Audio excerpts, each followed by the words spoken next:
Rahman sir, நல்லா இருப்பீங்களா? கண்டிப்பாக நல்லா இருக்க மாட்டீங்க. ஏன்னா எங்களை நல்லா இருக்க விட்டால் நாங்கள் நல்லா இருப்போம் இல்லையா? நாங்கள் நல்லா இல்லைன்னா நீங்கள் எப்படி நல்லா இருப்பீங்க?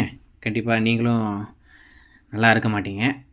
இந்த ராயன் நாளைக்கு படத்தோடைய ஆடியோ லான்ச்சு இப்போதைக்கு சாய்ராம் காலேஜில் நடக்க போகுது. நேரு ஸ்டேடியம் அப்படின்ற மாதிரி நம்ம சொல்லியிருந்தோம். அது இப்போது அப்படியே இங்கே சாய்ராம் காலேஜில் தான் நாளைக்கு நடக்க போகுது. ரகுமான் அவருடைய லைவ் பர்ஃபார்மன்ஸ்லாம் காத்துக்கிட்டு இருக்கு. நேரில் அந்த பர்ஃபார்மன்ஸ் பார்த்துட்டு எத்தனை பேர் நாட்டுக்கிட்டு தொங்க போகிறாங்கன்னு தெரியல.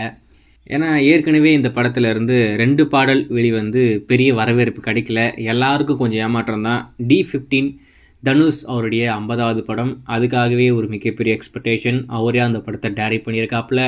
நிறைய கேஸ்டிங் இருக்குது. கேஸ்டிங் ரொம்பவே பயங்கரமாக இருக்குது.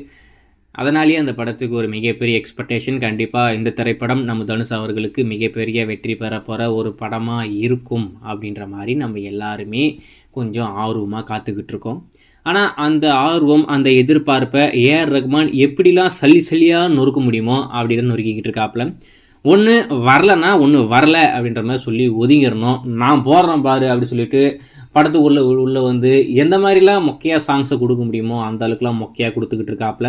இன்றைக்கி இந்த படத்துடைய தேர்ட் சிங்கிள் ராயல் ரம்பிள், அதாவது ராயல் ரம்பிள் அப்படின்ற WWE மேட்சோடைய இன்ஸ்பிரேஷனாக அந்த ஒரு வார்த்தையை எடுத்து நாங்கள் அப்படியே அதை கொஞ்சம் பட்டிட்டிங்கரிங் பண்ணி ராயல் ரம்பிள் அப்படின்ற மாதிரி கொண்டு வரோம் அப்படின்ற மாதிரி ரிலீஸ் பண்ணியிருக்காங்க.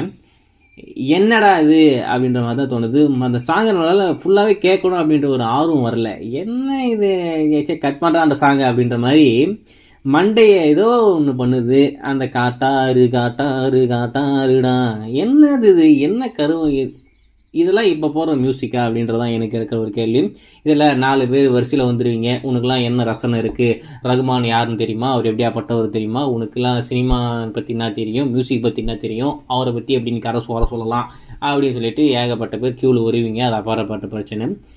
ரெக்கார்டை போய் எடுத்து பாருங்கள். இது வரைக்கும் இந்த படத்துலேருந்து 2 சாங் கிட்டத்தட்ட 2 மாதம் ஆகுது. அந்த சாங் என்ன ரெக்கார்ட் பண்ணியிருக்கு. இப்போ இந்த பாடல் இப்போ வெளிவந்திருக்கு. 24 மணி நேரத்தில் அந்த சாங் என்ன ரெக்கார்ட் பண்ணுது அப்படின்றத நீங்களே பாருங்கள்.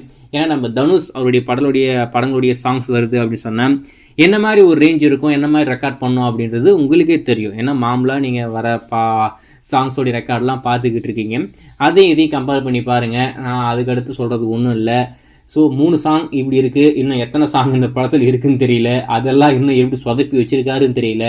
நாளைக்கு தான் தெரியும். வெயிட் பண்ணி பார்ப்போம்.